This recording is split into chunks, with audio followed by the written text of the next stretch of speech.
Have you ever wondered how humanity went from discarding everything without a second thought to a global push for producing no waste at all?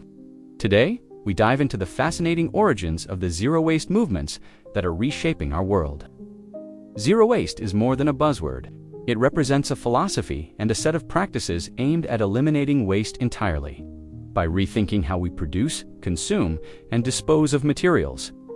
This movement challenges the throwaway culture that has dominated modern society, urging us to refuse what we do not need, reduce what we do need, reuse as much as possible, recycle properly, and compost the rest. As we explore its beginnings, you will see how this idea has evolved from niche industrial concepts to a widespread lifestyle choice. The story of zero waste begins in the early 1970s, a time when environmental awareness was surging due to events like the first Earth Day in 1970. Paul Palmer, a chemist in California, coined the term zero waste in 1973. He founded a company called Zero Waste Systems, which focused on recovering and reusing chemicals from industrial processes rather than discarding them. Palmer recognized that waste was not inevitable, but a design flaw in production systems. His work targeted industries, showing that chemicals could be captured, purified, and resold, preventing pollution and saving resources. This industrial focus laid the groundwork, but zero waste soon expanded beyond factories. In the 1980s and 1990s, activists and communities began applying similar principles to municipal waste. The term shifted from no waste, a rallying cry among recycling advocates, to zero waste as a more ambitious goal. In Australia and New Zealand, early adopters pushed for policies that treated waste as a resource. For instance, in 1997, Canberra became one of the first cities to adopt a no-waste by 2010 strategy, aiming to divert all landfill waste through better recycling and composting programs. A pivotal moment came in December 2004, when the first Zero Waste International Conference took place in Katea, New Zealand. Organized by local communities frustrated with landfills and incinerators, this event brought together activists, policymakers, and scientists.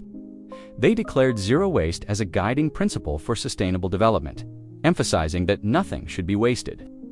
This conference sparked similar initiatives worldwide, turning zero waste into a global conversation. On the individual level, Bea Johnson emerged as a key figure in popularizing zero-waste living. A French-American woman in California, Johnson started her journey in 2006. After moving to a smaller home and realizing how much unnecessary stuff her family owned, by 2009, she launched the blog Zero Waste Home, sharing tips on living with minimal waste.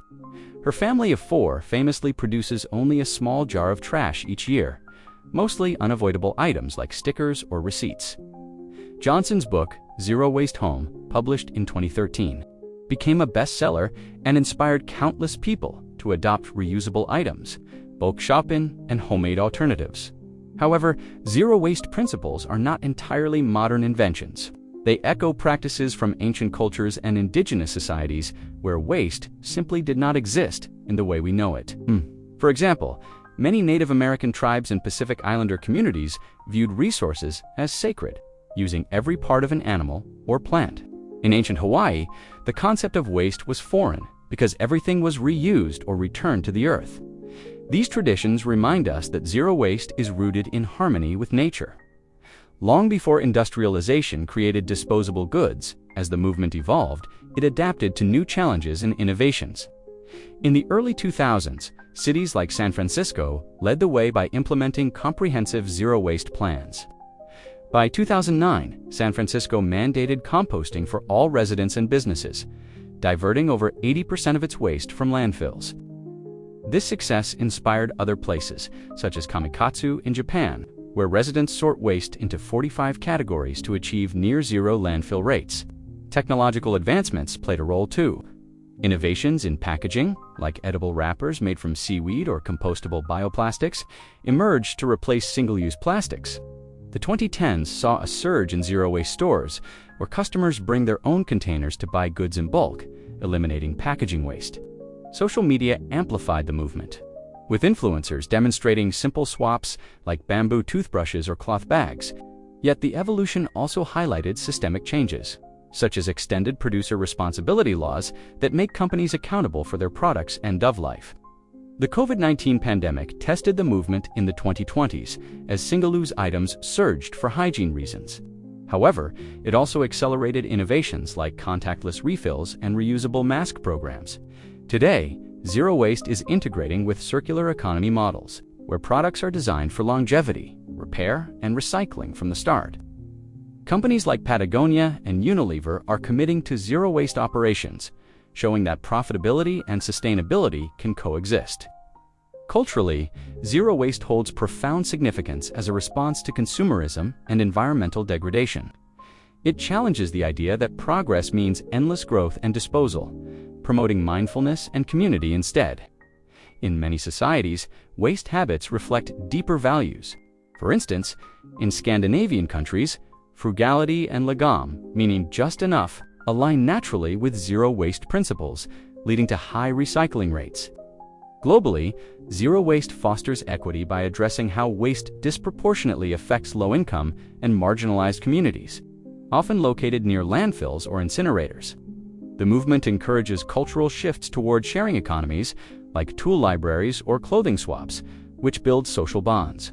International Day of Zero Waste, observed on March 30th since 2023, underscores its worldwide importance, calling for action in sectors like fashion, where textile waste is rampant. Zero waste also intersects with diverse traditions. In India, the principle of aparigrha from Jainism, which advocates non-possessiveness, mirrors reducing consumption. In African communities, upcycling scrap materials into art or tools is a long-standing practice. These cultural ties show that zero waste is not a Western invention, but a universal ethos, adaptable to various contexts. Now, for some surprising details that highlight the movement's impact, did you know that the average person generates about 4.9 pounds of waste per day? But zero waste advocates like B. Johnson reduce that to mere ounces.